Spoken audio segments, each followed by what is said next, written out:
The David Pakman Show at davidpakman.com. Vice Chairman of Core Strategy Group, founder of and CEO of DMG. He's advised 12 winning global presidential campaigns, including Barack Obama's.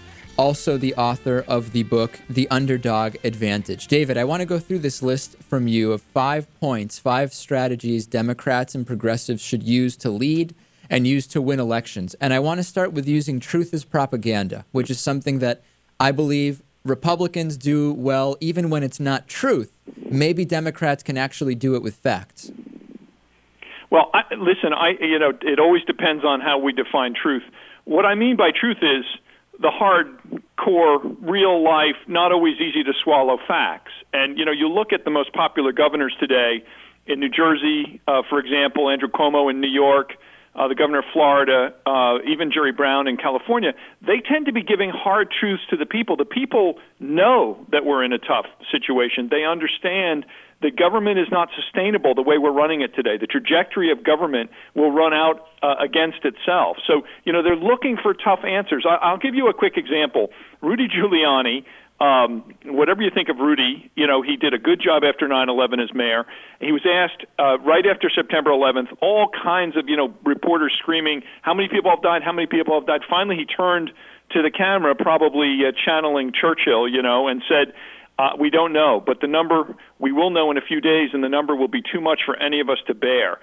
And everybody stopped because that's the truth. Hard truths are needed today when we have big problems in front of us of the kind that we have with our government. Yeah, but see, the thing that I think that Democrats are going to be up against is Republicans will take an idea and they will make it very, very simple. For example, they will say, they will coin the term tax relief, which by its very inherently means less taxes mean you are being relieved. That is positive. And then Democrats are in the position to have to say, well, historically, did you know, and explain marginal tax rates, and then say, actually, then John F. Kennedy said this, and if we look at this report, it's hard sometimes to boil down truth into those quick, pithy types of statements, even when there is reality there. And Republicans have done it so well.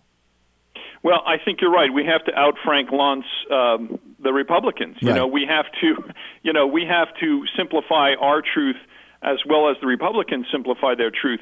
Look, the truth was in those debt commissions. The $4 trillion of savings over a long period of time, the Simpson-Bowles, whatever commission you want to look at, that's the truth, And part of what has to happen here is both sides have to stop negotiating, waiting for the other side to go first.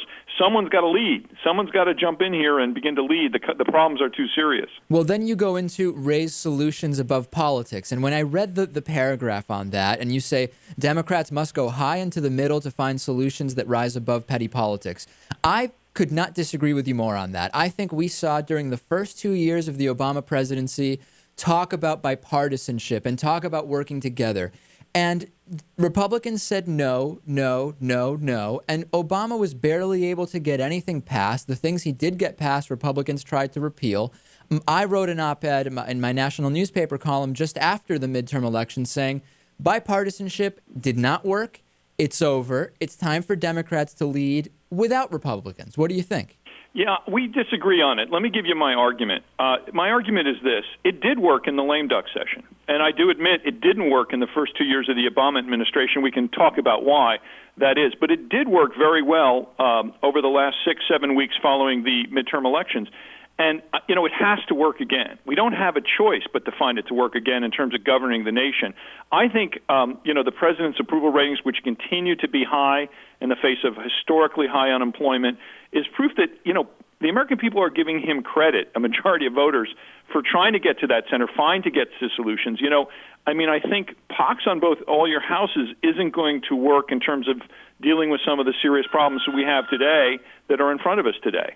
Yeah, as we go through the rest of the list here, negotiations and make change real, managing Libya from afar. You know what I see getting in the way of most of these more than anything else?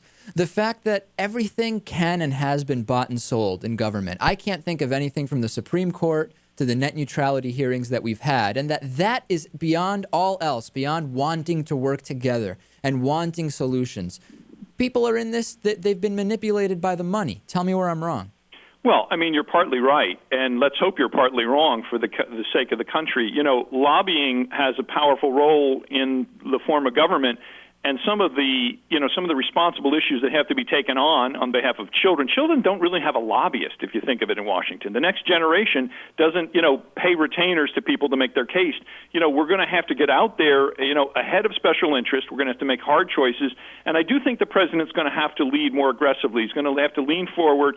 This can't be a you-go-first negotiating strategy. That's great negotiating strategy in business, but it doesn't work when we're facing problems of the kind that we're facing today. Well, you're much more optimistic than me. I think the money is going to take out. Money is driving everything at this point. I do appreciate you coming on. David Morey, Vice Chairman of Core Strategy Group, founder and CEO of DMG. He's advised Barack Obama, and the book is The Underdog Advantage. I'm glad we at least found something to agree on, David. Yeah, and I bet we got a little optimism inside of you. You're not wrong. We're going to find that and move forward. Thanks again. We'll talk to you soon. Take care, David. Bye.